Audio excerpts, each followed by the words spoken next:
जय गुरुदेव। साधना करने कराने का क्रम बराबर चलता रहेगा, क्योंकि खराब समय में लोगों की जान बचाने के लिए साधकों की जरूरत पड़ेगी।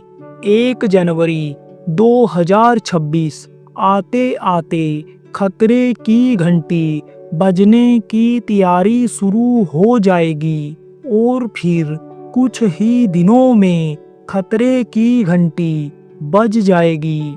परम संत बाबा उमाकांत जी महाराज ने देश विदेश में चल रहे साधना कार्यक्रम के समापन में कहा कि साधना में 3 दिन में तमोगुण खत्म हुआ, लोगों का ढीला पड़ गया।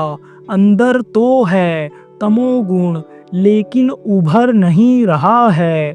उभरना किसको कहते हैं? जैसे गुस्सा करना मनुष्य का एक स्वभाव होता है, लेकिन कोई लोग बहुत गुस्सा करते हैं, बात बात पर गुस्सा करते हैं और वही गुस्सा उनके दिमाग पर चढ़ जाता है, बदला लेते हैं, मारपीट कर देते हैं। 3 दिन में रजोगुण में फायदा हुआ। रजोगुणी में क्या है? आरा मतलबी, बढ़िया खाना मिलना चाहिए, बढ़िया कपड़ा मिलना चाहिए, बढ़िया घर होना चाहिए, बढ़िया गाड़ी घोड़ा होना चाहिए, सम्मान इज्जत खूब मिलना चाहिए, तो उसमें कमी आई है। अगले 3 दिन में सतोगुण में कमी आई है। जो मन इधर उधर भटकता था और वहां जाते थे जहां से आत्मा का कोई संबंध नहीं, जहां से आत्मा को कोई लाभ नहीं मिलने वाला, लाभ मिलने वाला तो शरीर को है।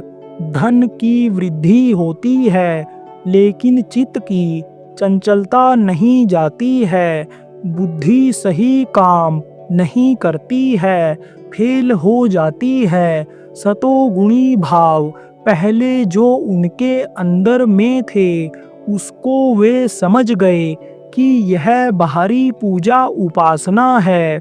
कबीर साहिब की गोस्वामी जी की बात याद आई, जो वे बता करके गए हैं।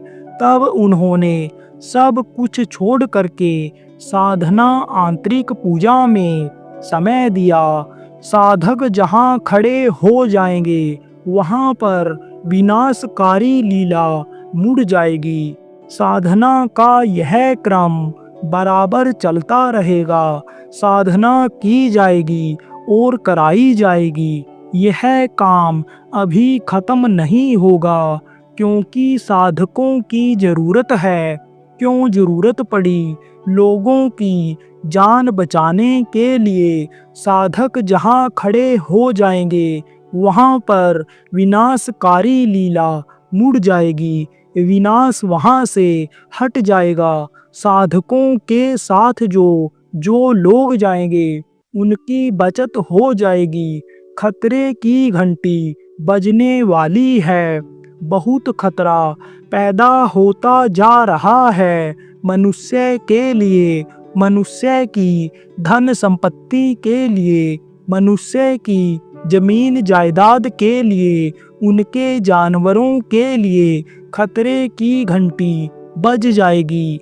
कब बजेगी यह तो आपको बाद में बताऊंगा, लेकिन संकेत दे देता हूँ। नया वर्ष लगते लगते 1 जनवरी 2026 आते आते खतरे की घंटी बजने की तैयारी शुरू हो जाएगी और फिर कुछ ही दिनों में खतरे की घंटी बज जाएगी कि चेत जाओ, चेत जाओ, चेत जाओ, नहीं तो विनाश अवश्यंभावी विनाश होगा। और उस समय में लोगों की जान बचाने के लिए साधकों की जरूरत पड़ेगी। जय गुरुदेव।